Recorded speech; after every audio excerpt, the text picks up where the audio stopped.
الحمدللہ رب العالمین والصلاة والسلام علی سید الانبیاء والمرسلین اما بعد فاعوذ باللہ من الشیطان الرجیم بسم اللہ الرحمن الرحیم۔ حضرات محترم، آج ہم آپ کے سامنے حضور نبی کریم صلی اللہ علیہ وآلہ وسلم پر کیا حضرت موسیٰ علیہ السلام کو فضیلت حاصل ہے، اس حوالے سے ایک تعارض کی تطبیق قائم کریں گے۔ چنانچہ حدیث پاک جو مسلم شریف میں مذکور ہے،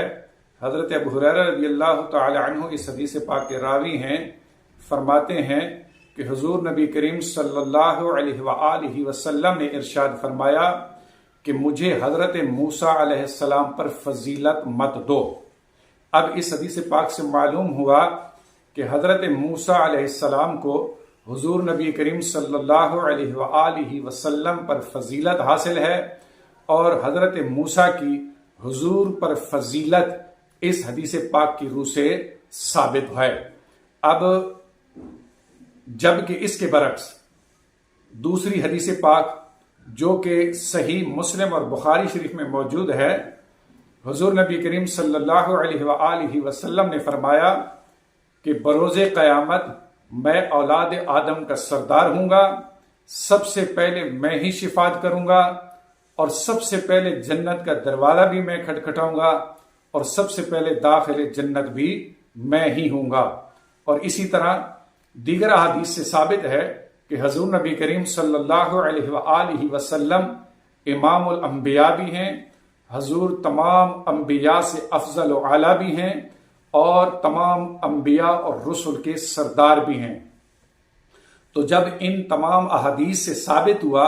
کہ حضور انبیاء کے امام بھی ہیں، انبیاء کی سردار بھی ہیں، تو ثابت ہوا کہ حضور نبی کریم صلی اللہ علیہ وآلہ وسلم تمام انبیاء اور رسل پر فضیلت رکھتے ہیں۔ تو اسی طرح حضرت موسیٰ علیہ السلام پر بھی حضور علیہ السلام کو فضیلت حاصل ہو گئی، جبکہ اس کے برعکس پہلی حدیث میں فرمایا کہ مجھے موسیٰ پر فضیلت مت دو۔ دونوں حدیثوں کے درمیان بظاہر تعارض معلوم ہوتا ہے۔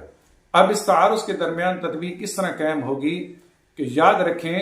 حضور نبی کریم صلی اللہ علیہ وآلہ وسلم ہی افضل الانبیاء ہیں،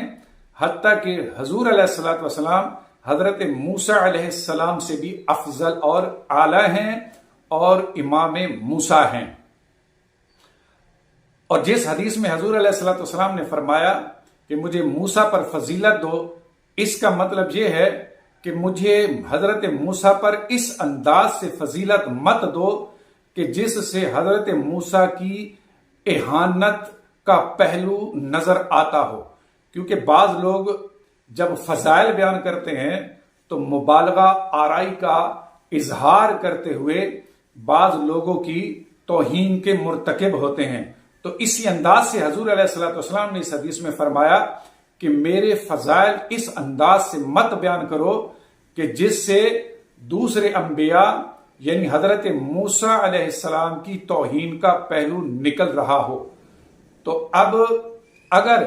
حضرت موسیٰ علیہ السلام یا دیگر انبیاء کی توہین کا پہلو نمایاں نہ ہو تو حضور علیہ السلام کے فضائل کو بیان کرنا از روئے شرع جائز بھی ہے اور قرآن و حدیث سے ثابت بھی ہے۔ اگر اس تطبیق کو تسلیم کر لیا جائے تو حدیث کے درمیان تعارض بھی ختم ہو جائے گا، اور اس حل کے بعد اختلاف بھی ختم ہو جائے گا۔